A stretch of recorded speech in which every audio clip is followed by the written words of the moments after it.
آپ دیکھ رہے ہیں کے نیوز HD میں ہوں حارث علی شاہ گیلانی۔ چلتے ہیں آج کی اہم خبروں کی طرف۔ رخ کریں گے ساہیوال کا، جہاں سے رپورٹ کر رہے ہیں ہمارے نمائندے Rana Sohail Iqbal. Chief of staff Sahiwal inter club hockey championship 20 مئی سے 25 مئی تک Qamar Zia olympian hockey stadium Sahiwal میں منعقد ہوا، جس میں مختلف ہاکی کلبوں کے درمیان ٹورنامنٹ کھیلا گیا۔ فائنل میچ مجاہد کلب اور اسپورٹس ہاکی کلب کے درمیان کھیلا گیا۔ اسپورٹس ہاکی کلب نے 0 کے مقابلے میں 2 گول سے میچ جیت لیا۔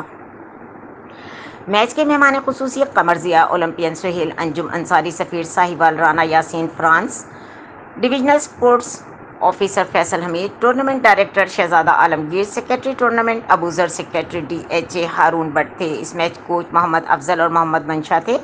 مہمانان گرامی میں فیصل حمید ڈویژنل اسپورٹ آفیسر تھے۔ میچ کے آخر میں جیتنے والی ٹیموں میں انعامات تقسیم کیے گئے۔ Owner trophy sports hockey club کے حصے میں آئی اور رنر ٹرافی مجاہد ہاکی کلب میں۔